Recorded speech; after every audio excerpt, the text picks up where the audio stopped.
Mayor పదవి పోయిందన్నటువంటి ఆక్రోశం,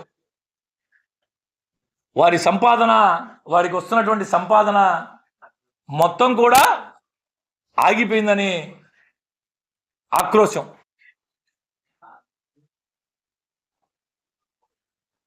మీకు చెప్తున్నా, మీ ద్వారా నెల్లూరు నగర ప్రజలకు కూడా చెప్తున్నా, ఒక మచ్చుకే ఒక 2-3 ఉదాహరణలు చెప్తా. నెల్లూరు నగరపాలక సంస్థలో ఒక ఉన్నతాధికారి తన కుమారుడు ఇక్కడ వర్క్ ఇన్స్పెక్టర్గా పనిచేస్తాడు. మీరందరూ వినాలి సార్, మీ ద్వారా ఇది ప్రజల్లోకి పోవాలా, వెరిఫై చేసుకోండి. ఇటువంటి చాలా ఉన్నాయి. ఒక ఉన్నతాధికారి కుమారుడు ఇక్కడ వర్క్ ఇన్స్పెక్టర్గా పనిచేస్తున్నాడు. అతను ఉన్నత విద్యను అభ్యసించున్నాడు, ఉన్నత విద్య చదువుకొని ఉన్నాడు. అయ్యా, నా కుమారుడికి టెక్నికల్ శాలరీ అంటే, మామూలు వర్క్ ఇన్స్పెక్టర్కి టెక్నికల్ శాలరీ అంటే వారికి అనుభవం ఉండి అర్హత కలిగినటువంటి వారికి టెక్నికల్ శాలరీ కార్పొరేషన్ ఇస్తుంది. మామూలు జీతానికి టెక్నికల్ శాలరీకి ఒక 2-3 వేల రూపాయలు అదనంగా ప్రతి నెల వస్తుంది. దానికి మేయర్ గారి సంతకం కావాలా, మేయర్ గారి అనుమతి కావాలి. 1,00,000 రూపాయలు ఇస్తే తప్ప నేను పెట్టనని చెప్పి తిప్పుకొని అతను తిరిగి ఆఖరికి 65,000 రూపాయలు తీసుకొని సంతకం పెట్టాడు. 65,000 రూపాయలు. నేను మచ్చుకు చాలా చిన్న ఉదాహరణ చెప్తున్నా. కౌన్సిల్ సమావేశం వాళ్ళు ఏర్పాటు చేసినప్పుడు కౌన్సిల్ సమావేశమైన ఖర్చు, వాళ్ళు ఇచ్చిన ఖర్చు 6 లక్షల చిల్లర. ఇవి మీరన్నీ ఏ అధికారులైనా అడిగి తీసుకోవచ్చు. మున్సిపల్ ఇవన్నీ కూడా రేపు ఆఫీస్ ఓపెన్ చేసిన తర్వాత మీకు ఎవరికైనా డేటా డీటెయిల్స్ కావాలంటే నా దగ్గరికి వచ్చిన ఇస్తా, మీరు నేరుగా అయినా పోయి తీసుకోవచ్చు. ఒక కౌన్సిల్ సమావేశం నిర్వహిస్తే వారు పెట్టిన ఖర్చు, వారు చూపించి వాళ్ళు తీసుకున్నటువంటి డబ్బులు 6 లక్షల చిల్లర.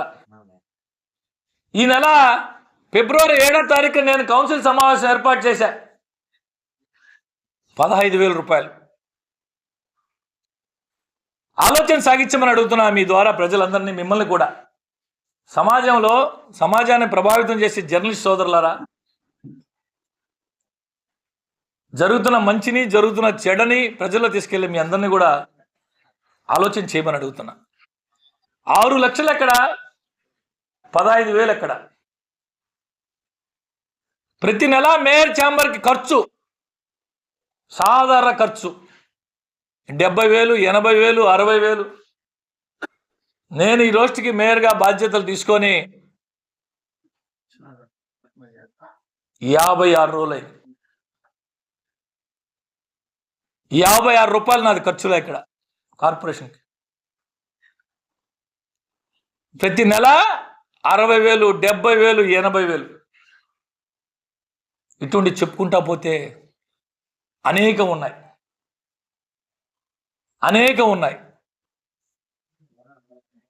ఇవి కాకుండా ఈ మధ్య ఒక కార్యక్రమం చేశారు, పాపం ఆయన చేత చేయించారు వారి వెనుకున్నటువంటి ఈ వైఎస్ఆర్ కాంగ్రెస్ పార్టీ నాయకులు. మేయర్ కుర్చీ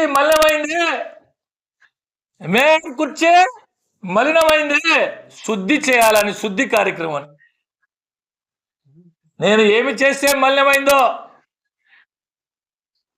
ఐఏఎస్ అధికారి సంతకాలు ఫోర్జరీ చేసి జైలుకి వెళ్తే మలినమైందా?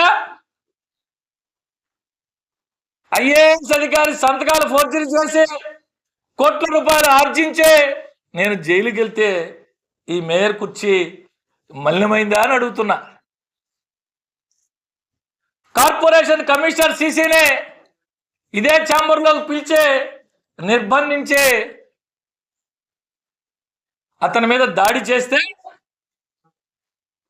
జైలుకు పోయిన దానికి నేనేమన్నా ఇటువంటి కార్యక్రమాలు చేస్తే ఈ చైర్ మలినమైందని అడుగుతున్నా.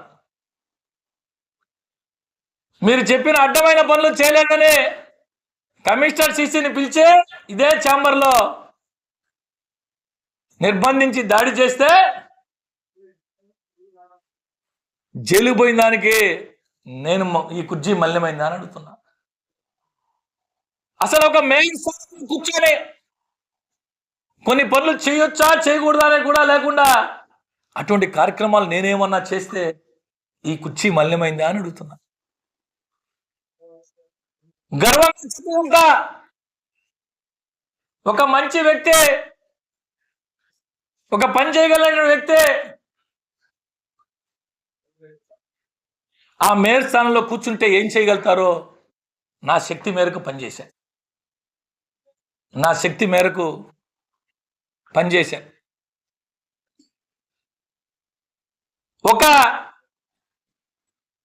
నేను కూడా ఒక బీసీ సామాజిక వర్గానికి చెందిన వాడినే. గతంలో పులిమి శైలమ్మ గారు మేయర్గా దిగినప్పుడు మీ అందరికీ తెలుసు, లేకపోతే రికార్డులో అయినా తీసి తెప్పించుకోవచ్చు. ఆనాటి డిప్యూటీ మేయర్ మాదాల వెంకటేశ్వర్లు గారు మేయర్గా బాధ్యతలు చేపట్టారు.